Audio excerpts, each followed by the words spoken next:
The final round of the John Deere Classic is turning into a nightmare that nobody could have predicted. Lucas Glover, the 46-year-old who hasn't finished higher than 14th this year, has been flawless through 36 holes. Not a single bogey on his card. He's leading by 2 shots at 14 under par.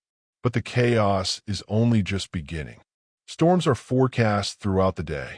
The PGA Tour is threatening to move the tournament to Chicago, and a beloved veteran has already been forced to withdraw after a nightmare finish that ended with him clutching his back in agony. The golf world is holding its breath. Seamus Power's John Deere Classic ended in the most painful way possible. The 39-year-old Irishman, a 2-time PGA Tour winner, began his tournament with birdies at the 1st and 8th holes, turning it 2 under par with everything looking promising. Then the back pain hit. It started on the back 9, beginning with back-to-back bogeys at the 10th and 11th, as Power physically struggled to even make a full swing. The nightmare came in a devastating hat trick of double bogeys at the 15th, 16th, and 17th. At 15 and 16, his tee balls found a native rough on the left as his injured back refused to cooperate. At the 17th, his back stiffened so severely that his drive sailed into the spectator area. Considering the circumstances, parring the final hole to post a 6 over par 77 was a minor miracle. Power informed PGA officials of his withdrawal shortly after completing the round, adding another frustrating chapter to his ongoing battle with injury. He's been battling injuries since 2023, when persistent hip problems began to get in the way, followed by further back muscle issues in 2024 and 2025. The 2-time PGA Tour winner has made 10 of 14 cuts this year with a single top 10 finish, but this week his body finally gave out. While Power limped off the course, a different kind of chaos was brewing off it. A bombshell report from Golf Week claimed the PGA Tour had asked John Deere to move the tournament from its longtime home in the Quad Cities to Chicago.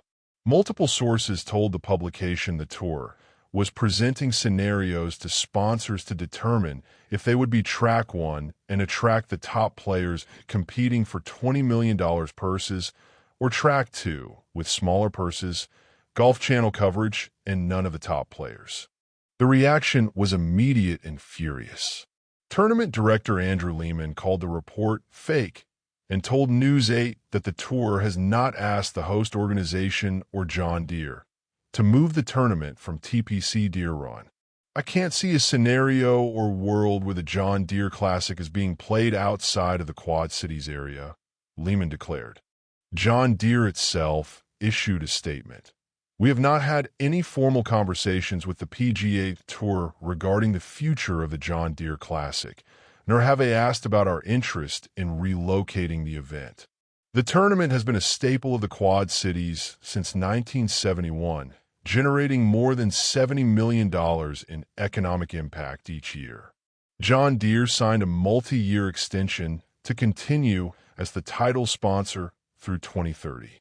The community was not about to let their tournament go without a fight. The outcry from the Quad Cities community was deafening.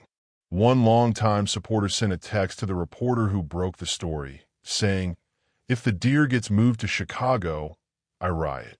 Visit Quad Cities president and CEO Dave Harrell issued a powerful statement. Since 1971, the John Deere Classic has invigorated our resident pride, driven a huge economic impact, boosted tourism, supported hundreds of charities and their mission-critical work every year, and elevated our brand identity and story onto a global stage reaching billions. Tournament officials pointed out that the tournament has raised $206 million in its history, with 99% of that raised since John Deere became title sponsor.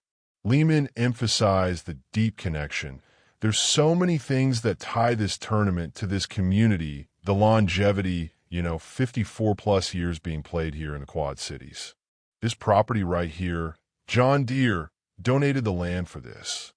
7 times in recent years, the John Deere Classic has been presented with the Most Engaged Community Award by the Tour.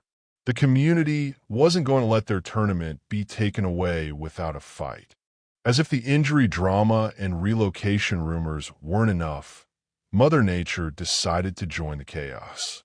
Storms are forecast throughout the final day, threatening to wash away the tournament's conclusion.